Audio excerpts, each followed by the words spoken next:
Hey guys, welcome to my video where I will be ranking all Borderlands achievements starting with the simplest and working up to the badass-ist. Similar to how my Rage achievement ranking video was to commemorate the newest entry, this video is a cheers to the newly released Borderlands 3.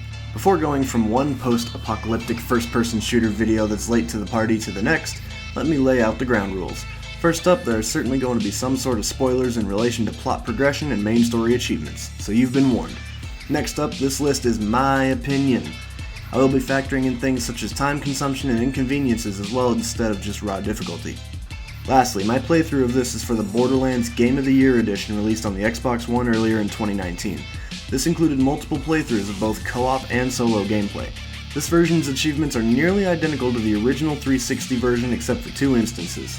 The first being that all 4 DLC packs are included in the Game of the Year version, as opposed to being separate purchases on the base 360 experience. The second being that one achievement has completely different unlock criteria on the One version than it had from the 360 version. For that purpose, we will go over both variations of that achievement as two separate entries, making this an 81 entry list even though there are only 80 achievements. Overall, Borderlands is a very doable list to 100% without any real difficulty, but do prepare for a lot of farming in the endgame and some time investment along the way. Anyway, without further ado, let's kick off into number 81. Paid in Fyrestone, for completing 5 missions in the Arid Badlands. You'll achieve this before anything else comes up. It's at least 5 missions in to get to the basics of the game. At 80 we have Discovered Skag Gully, for discovering Skag Gully. This is the first new location you'll visit while progressing through the game. At 79 is Ding Newbie, for reaching level 5. Just like any game with a level up mechanic, the early levels in Borderlands can be reached very quickly. It won't be much longer after discovering Skag Gully that you'll hit level 5. At 78 we have And They'll Tell Two Friends, the 360 version. This is the achievement I mentioned earlier that has 2 different requirements, and we'll get to the one here shortly. On the 360, this requires playing the game in co-op with an employee of Gearbox, or someone who has this achievement. Granted, I highly doubt you'll be finding Gearbox employees online, but after 10 years of being out, almost everyone who has played this online has virally obtained this achievement. If you can so much as match up with one single person online, you're almost guaranteed to get this achievement spread to you. At 77 is Group LF Healer, for reviving a co-op partner. If you're playing through Borderlands in co-op, someone's going to get downed eventually. Unless you're a gamer god. Which you're not. Don't lie to me. Otherwise, if you find yourself short a Borderlands buddy, you could always plug in a second controller, sign in a guest, throw your guest in harm's way, and come in for the save. At 76 we have Duel-icious, for winning a duel. A duel is initiated in co-op when 2 co-op partners exchange melee attacks on each other. Be it a buddy or an extra controller, just swap a slap and gun down your partner for a quick and easy achievement. At 75 is Duelinator, for winning a duel without taking damage. This goes hand in hand with the previous mention, but this time you need to make sure your fellow Vault Hunter stands idle and doesn't lay a single hit on you, or else you'll need to go again. At 74 we have And They'll Tell Two Friends, the Xbox One version. Here is Flavor 2 of this achievement, edging out its 360 counterpart by 4 ranks. But why? Well, clearly we're still at the earliest end of these rankings, so it's by no means a hard task. But this is the only co-op achievement requiring at least 2 other partners. But then what? Well, that's it. Just play in a game with at least 2 other partners. You can search for 2 others in the online matchmaking, or plug in an extra controller and search for 1 more. This edges out its 360 variant just slightly for the need of an extra body, or body. Well, you couldn't tell by my voice, but I just did air quotes on that second body. Anyways, at 73 is Truly Outrageous, for killing an enemy with the Siren's action skill. This is the easiest of the 4 achievements tied to the specific character's action skills in the game. Obviously, you'll have had to have started the game as Lilith. But if you haven't, you only need to play up to level 5 to unlock her phase walk skill. Despite being the least offensive base skill of the 4 characters, her shockwaves from entering and exiting her phase walk still do significant damage to low level enemies. It is incredibly easy and likely you'll get your 1 kill soon after unlocking this skill. At 72 we have Reckless Abandon, for killing 15 enemies with the Berserker's action skill. Once you get to level 5 on a playthrough as Brick, you'll be free to go berserk and punch enemies into oblivion. It is very easy to rack up the kills while going punch crazy, but due to needing 15, this outranks the Siren's 1 kill ask. At 71 is Down in Front, for killing 15 enemies with the Soldier's action skill. Number 3 out of this foursome of skill killing, hitting level 5 while playing as Roland will unlock the Scorpio turret. Again, very easy to hit 15 kills, but due to having a lack of control over what the turret targets, and full control as to what you can go berserk on, this comes out as the slightly harder task. At 70 we have Careful, He Bites, for killing 15 enemies with the Hunter's action skill. This takes the cake of the 4 character-based achievements due to the nature of Mordecai's skill, Bloodwing. Once you get Bloodwing, he'll only be killing one enemy at a time for quite a while. He'll also have no control over what targets your Pretty Bird aims for, so if he goes Talons first at a bulkier foe, you won't even get the kill. Due to this, you'll be spending a lot of time waiting for the skill to recharge to rack up the kills. Don't let this description come off as intimidating though. If you decide to play as Mordecai, you'll pick this up while you're still a beginner. At 69, sex joke, is There's No I in Team, for completing 15 missions in co-op. I don't think I need to explain what this is asking. You'll hit 15 missions done before you've even reached level 10. At 68, we have Ding, Novice, for reaching level 10. You'll be hitting this very early on while still getting around the arid Badlands. At 67 is Rootinest, Tootinest, Shootinest, for killing 5 rack in under 10 seconds. It's so easy to pick this up naturally, as a couple of early side missions will take you near some hives, where racks love to swarm. If you're unloading into the group of nasty birdies, you'll nail this right away. At 66 we have You Call This Archeology, for equipping an elemental artifact. Are you paying attention to your bounty board missions? If yes, then good. You'll have this in no time. Both side missions, The Legend of Moe and Marley and Shock Crystal Harvest, are available from the Fyrestone bounty board in the early game and offer an elemental artifact as a quest completion award. If you don't pay attention to the bounty board, then I'll be honest, I'm a little disappointed in you. At 65 is Get a Little Blood on the Tires, for running over 25 enemies with a vehicle. You earn your right to summon cars from Scooter's fleet very early on in the game, and practically no enemy can withstand getting run over without instant death. A very satisfying and easy achievement indeed. At 64 we have Master Exploder, for getting 25 kills with explosive weapons. There are a lot of ways to earn these, be it rocket launchers, but on cars, grenades, or explosive guns. These won't come as quick as the roadkills, but if you're frequenting the use of one of these weapon types, then it'll be a cinch. At 63 is Pyro, for getting 25 kills with fire weapons. Now these elemental kill-based achievements could easily be swapped around based on your experience. To me, fire is the easiest to get kills with because they deal extra damage to flesh enemies, which is every single enemy. Even foes with shields or armor have flesh to them once you get past their defenses, so fire truly is an easily applicable tool to any fight. Also, I don't know if it's just me, but I always seem to get my hands around a fire weapon before anything else. At 62 we have 1.21 Gigawatts, for getting 25 kills with shock weapons. Very similar to its fire counterpart, this gets the extra edge for only being super effective against shielded enemies and, in my personal experience, being slightly rarer than fire guns in the early game. At 61 is Facemelter, for getting 25 kills with corrosive weapons. The hardest, and I use that term very loosely, of the elemental killing group, corrosive weapons in my opinion are the least applicable while being super effective to the rarer armored enemies. Also, again, maybe this is just me, but corrosive weapons come off as the rarest in the early game to me. At 60 we have Fence, for selling 50 guns. In a game about looting, I would assume your inventory fills up with various weapons while you play, and I highly doubt you're swapping between over a dozen guns. I could be wrong, maybe you're different, but you're selling guns eventually. If you're selling as fast as you're acquiring, you'll reach the 50 mark extremely quick. At 59 is Discovered Sledge's Safe House, for discovering Sledge's Safe House. Look how many achievements we knocked out before reaching the next step of story progression. Anyway, this is nothing special, just play the game. At 58 we have Discovered Headstone Mine, for discovering Headstone Mine. After getting duped at Sledge's Safe House, the main story will guide you this way. At 57 is Wanted, Sledge, for killing Sledge. Congratulations, you've killed your first boss worthy of his own achievement. This continues the trend of unmissable progression tasks. At 56 we have United We Stand, for killing either the Rock Hive, Vault Boss, Sledge, Krom, or Flynt in co-op. Now to reiterate, you only need to kill one of these bosses in co-op, not all 5. Sledge is the earliest one of the bunch to come, so as long as you're not alone when you kill him, you'll get this at the same time as the previous entry. If you do drop the hammer on Sledge solo, you're at least granted 4 other opportunities to pick this up per playthrough. At 55 is There Are Some Who Call Me Tim, for equipping a class mod. These are frequent throughout Dr. Zed's medical vendors throughout the game, but you're also guaranteed one after turning in the quest for killing Sledge, so you can't miss picking this up. At 54 we have Ding, Expert, for reaching level 20. So long as you're doing your side quests as you go, you'll pick this up sometime around the end of your stay in the arid Badlands, and just before leaving for the Doll Headlands. At 53 is Made in Fyrestone, for completing all missions in the arid Badlands. Besides the few Claptrap rescue missions hidden throughout, almost all missions will be clearly offered by TK Baja, Shep Sanders, and the Fyrestone bounty board. Claptrap will kindly remind you if you've missed any along the way, so it's pretty easy to swoop all these up. At 52 we have Weapon Aficionado, for reaching proficiency level 10 with any weapon type. Now how long this takes kinda depends on how much weapon variety you use. If you say, use nothing but shotguns for example, you'll find yourself grabbing this pretty quick. If you like to bounce around between various weapon types, this will take a little longer. One thing that's for sure though, is that you'll get this no matter what in your early to mid stages at New Haven. Simply earning kills and using weapons of that type levels up the proficiencies. You can check your progress for each weapon types on the main screen too.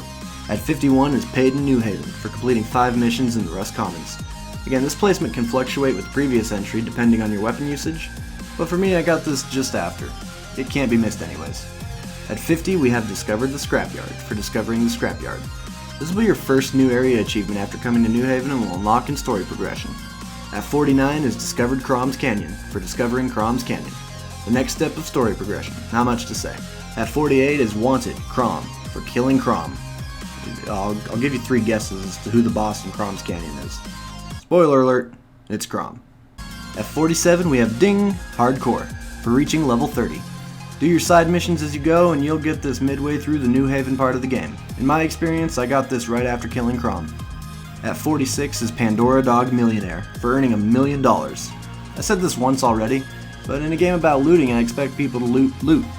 $1 million's a big number, but as you progress through the game, the guns you'll pick up will be worth thousands and even tens of thousands of dollars a piece. In the later game, $1 million becomes pocket change, so this is only a matter of time. At 45 we have Discovered Trash Coast, for discovering Trash Coast. Play the damn story, that's all you have to do. At 44 is Destroyed the Hive, for killing the Rock Hive. This is the boss for the Trash Coast that can't be missed. At 43 we have Wanted, Flynt, for killing Flynt. He's the next boss and the next step of story. At 42 is Discovered Crimson Lance Enclave, for discovering the Crimson Lance Enclave. Hashing out a lot of the story progression ones in a row. There's probably not much you'll be doing in between. At 41 we have Discovered Eridian Promontory, for discovering the Eridian Promontory. This is the final new area achievement you'll discover in the main story. At 40 is Destroyed the Destroyer, for killing the Vault boss. This is the final boss of the game and your badge of honor for beating the main campaign. It's also your halfway point on my list, so congratulations! Another game where half your achievements are easier than just beating the game. At 39 we have House of the Ned, for completing the mission House of the Ned. This is the first mission you'll face in the Dr. Ned's Zombie Island DLC. Now you could start any of the DLC when you want, but I put this here and before the other DLC because this is generally intended to be the first DLC you play through chronologically. At 38 is Jakobs Fodder, for completing the mission Jakobs Fodder, the next step of story progression for the Zombie Island DLC. At 37 we have Night of the Living Ned, for killing Dr. Ned. This is the last-ish boss for the Zombie Island DLC, and probably the easiest boss you'll face up to this point in the game. I say last-ish boss because at 36 is Ned's Undead, baby. Ned's Undead, for killing Dr. Ned, again. Of course, I'm talking about the Undead Ned in his large zombie creature form. Take a moment to brain this undead zombitch and you'll have successfully beaten the Zombie Island DLC. At 35 we have Making a Monster, for building the new car, the Monster. This is the very first step for the next DLC, the Secret Armory of General Knox. Help Scooter build his new catch-a-ride car and you'll be rocking the Monster achievement too. At 34 is Athena Out, for rescuing Athena. You'll save Athena from the Crimson Lands prison as part of the Secret Armory campaign. At 33 we have Depot Demolition, for destroying the Lance Depot. After killing General Knox and having the loot fest of a lifetime, you'll get this as your reward for finishing the Secret Armory story. At 32 is Knox Trap, for killing General Knox Trap. The first story step for the final DLC, Claptrap's New Robot Revolution. I'll explain where Underdome is later. You'll rock this when you put down Knox for good and enter the boss rush nature of this campaign. At 31 we have Ned Trap, for killing Dr. Ned Trap. Almost immediately after Knox Trap you'll face the true undead Ned Trap and finally take the non-life of this not-living hellbeast. At 30 is Steel Trap, for killing Commandant Steel Trap.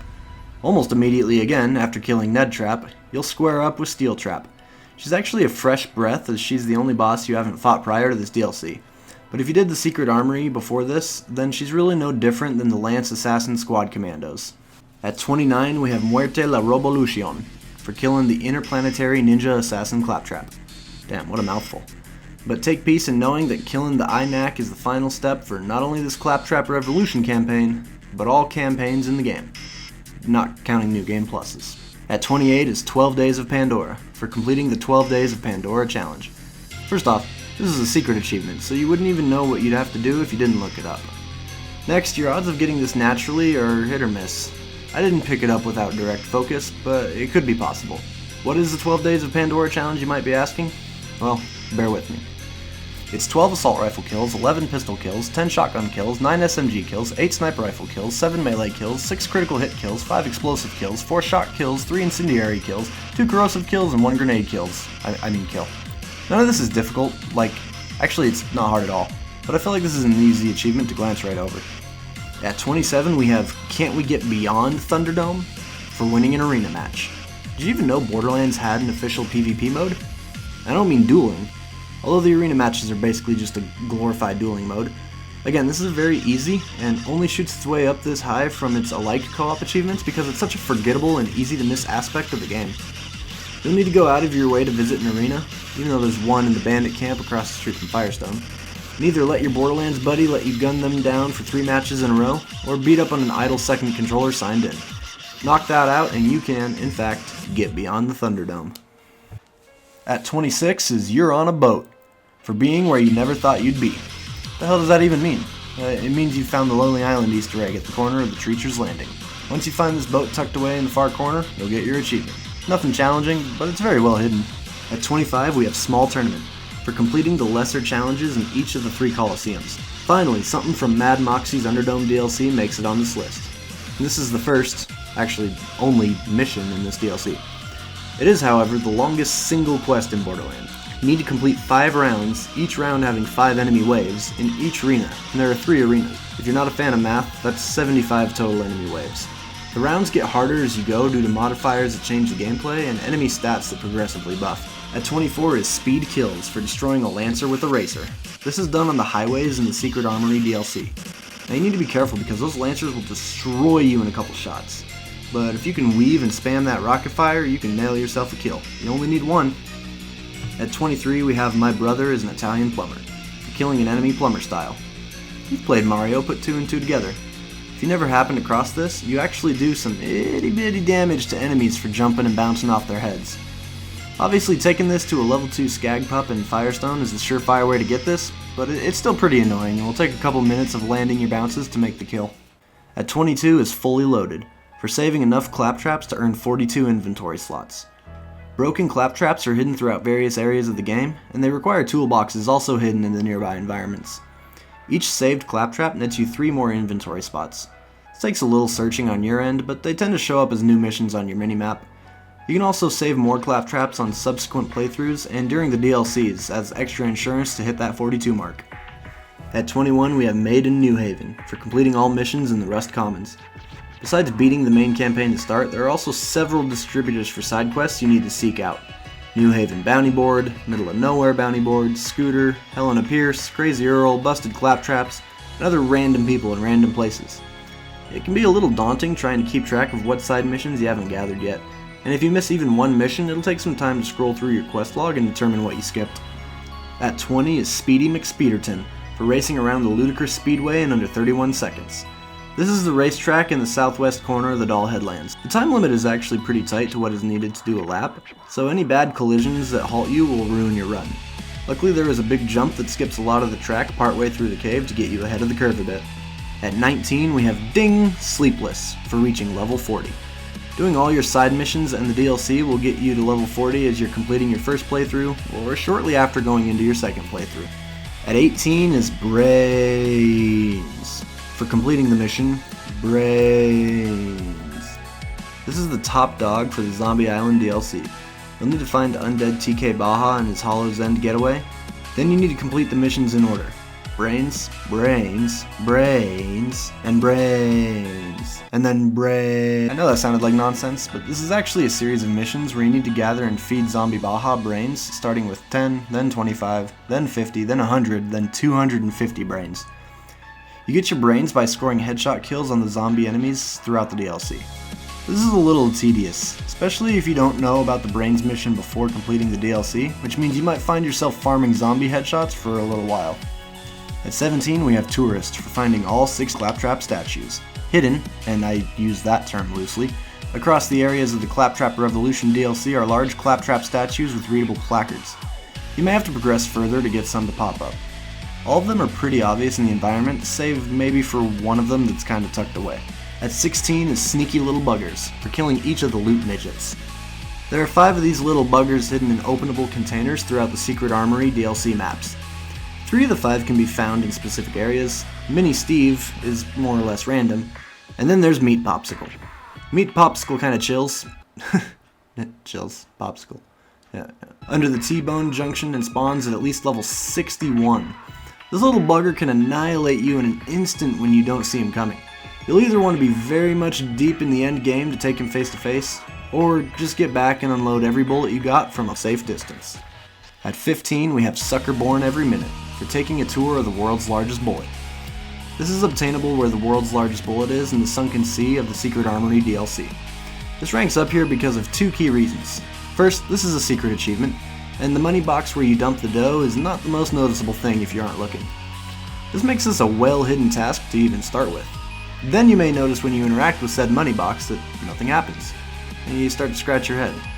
That's because it isn't outlined anywhere how much your entry fee is for the tour, which is $8 million. $8 million. Sure, this is pocket change come time of the end game, but no crap, that's how everything in an end game works. 8 million is nothing to snuff at for the longest portion of the game. Yeah, you'll get there eventually, but that's still an expensive ask when the only thing you're paying for is the achievement. At 14 is the Collector, for helping Tannis with a crazy request. This is an ongoing chain of side missions in the Claptrap DLC that are given by Tannis. It's actually very similar to the Brains missions given by Undead Baja in the Zombie Island DLC. You'll have to bring a large number of Claptrap components to Tannis, with the final task asking for 150 parts. This is less than the Brains, but you only get Claptrap parts from killing enemy Claptraps, and they only pop up in a few select spots in the DLC. Luckily, this is easily farmable in the dump area if you don't pick up all you need through the DLC campaign. At 13 we have It's So Realistic, for collecting 5 pairs of 3D glasses. This is the first of 4 Claptrap rare drop achievements on this list, and we're already at spot 13 out of 81. Let that foreshadow for a moment. 3D glasses are an uncommon drop from Claptrap enemies in the Revolution DLC. Out of all the rare drops, they are the least rare, and if RNGesus shines on you, you could even get these without needing to farm for them. Although, don't hold your breath, it's called a rare drop for a reason. Luckily, you only need 5 to nag this achievement. At 12 is Ding Champion, for reaching level 50. You'll need to start your second campaign playthrough to access all the missions again, and do your side quests along the way once more. I got this about halfway through my playtime in New Haven on the second playthrough. At 11 we have Ding Overleveled, for reaching level 51. You can imagine that this is pretty similar to reaching level 50, but, you know, one more. This is because the base game of Borderlands had its level cap at 50, and the Secret Armory DLC bumped it up higher. As for tactic, I'll just do a few more missions than the last. Breaking into the top 10, at number 10 is Ding Overleveled to 11, for reaching level 61. This is the highest level-based achievement in the game. Once you beat the game and kill the vault boss a second time on playthrough 2, the game goes into playthrough 2.5, which again upscales enemies, loot drops, and experience earned to the highest point in the game. Any quests and missions you have saved now will be huge boosts to help you hit the 61 level. At 9 we have Vincible, for killing Kromorex the Invincible. After completing the DLC campaign for the Secret Armory, you'll be treated to a quaint new side quest from the T-Bone Junction bounty board called You Will Die. If we were talking raw difficulty on paper, this one takes the cake. Kromorex is a massive behemoth of a boss that's always leveled higher than you, summons an almost equally leveled onslaught of minions, and is immune to damage almost entirely save for a few exposed weak spots that almost give him the mechanics of like a puzzle boss. Trying to take Kromorex head on in solo is suicide, and you'll be pulling your hair out to even make a dent. So the tactic to tackle this comes in 2 folds. First, take comfort in the hideaway spots along the back cliff edges that can hide you from battle and prevent Kromorex or his babies from aggroing to you, while you're able to take pot shots on 5 of the 6 weak points. Then you can either co-op in and have one player at a time relentlessly throw themselves into the fray to chip away at that last hidden weak point on his back. Having at least one player actively engaged in the battlefield saves having to whittle his health down again upon every death. Or, if you happen to be rocking a Lilith character this far into the game, you can work this solo. By phase walking between the 2 large stone structures in the arena, You can break Kromrex's line of sight, take a breather to reload and replenish, then poke out to take a few nips at his back, and rinse and repeat. Either way you slice it, this challenge takes careful planning and sometimes exploiting to manage through. At 8 is Completionist, for completing all missions in the Secret Armory. Alongside the campaign, you'll have to mine the T-Bone Junction bounty board, and various quests given out by the locals. This includes a few dreadful Marcus missions where you need to farm enemy kills in different instances. You also need to find the well-hidden Thirsty the Midget out in the wasteland and do him a couple favors. Oh yeah, and did I mention our buddy from the previous entry, Kromrex, is also part of this package? At 7 we have the Angelic Ruins, for completing the larger Colosseum in the Angelic Ruins. This is one of 3 massive tournaments held in the Underdome DLC after you complete the 5-rounders.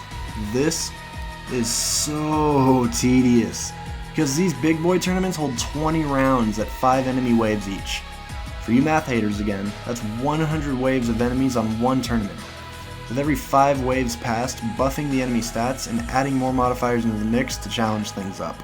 Also, these tournaments scale to your player level, so do yourself a huge favor and never do these large tournaments solo with your max level build. I signed in a second account on a second controller and let it host the game at level 1 while I steamrolled the low level Cretans with my high level character.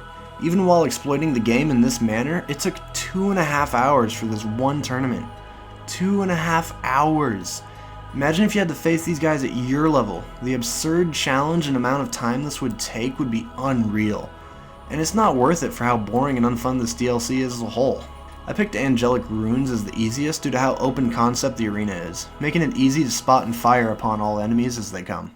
At 6 is the Gully, for completing the larger Colosseum in the Gully, the second of 2 ungodly long and mind-numbing tournaments. Everything mentioned previously applies here, but because of the linear arena layout, it's not as easy to spot and kill your foes as quickly. Hitting the top 5, we have Hellburbia, for completing the larger Colosseum in Hellburbia. The last of the 3 atrocious tournaments, this is the worst to navigate with various hiding spots and tightly packed structures concealing enemies away. In most cases, it's just harder to find your battles than it is to fight them. At 4 is Big Tournament, for completing all 3 of the larger Colosseums. Sledge your way through the previous 3 entries and in the end you'll get your Big Tournament achievement.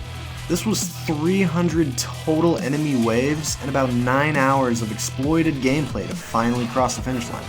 At 3 we have What a Party, for collecting 3 panties, 5 fish in a bag, and 15 pizzas. That all sounds like an excellent time to me, but I promise that in game this is not nearly as good a time. Panties, fish, and pizza are all rare drops from claptrap enemies similar to the previously mentioned 3D glasses. However, each of these things have a slightly less frequent chance of dropping, and you're looking for 23 total items as opposed to just 5. You will be farming claptrap enemies day in and day out until you get your lucky break. At least with the large tournaments, you knew what you were getting into. Yeah, they suck too, but you know what the finish line for each is. 3 hours in and you're done. With these collectible drops, you have no idea how long RNG is going to keep you at it, and the finish line is nowhere to be seen until you cross it. At 2 is Bobble Trap, for collecting 15 Claptrap bobbleheads. Even though 15 is a smaller quantity than the 23 from What a Party, this still takes the cake due to the bobbleheads having the rarest drop chance out of these items. Sure, a lot of this can vary based on personal player experience, but based on what I went through, the drop in the total needed count doesn't outweigh the super slim chances of ever even seeing the bobbleheads to begin with. Despite this, it is slightly edged out by what I'm calling the #1 hardest achievement, the Lubricator, for collecting 25 oil can, the last of the hell that is claptrap drop farming. Despite having better odds of drops than the bobbleheads, the sheer volume of needing 25 of these things takes the cake for the worst of the group. Despite not actually being a challenge per se in the form of sheer difficulty, I would take fighting Kromrex or doing the large tournaments again any day of the week if it meant avoiding this drop farming. And that sums up my personal rankings of the Borderlands achievements from easiest to hardest. Let me know your personal thoughts about these rankings in the comments below, and don't forget to like, comment, and subscribe for more achievement ranking videos and best of compilations. Let me know below what games I need to muddle an achievement quest through in order to rank. Thank you guys so much for watching. See you next time.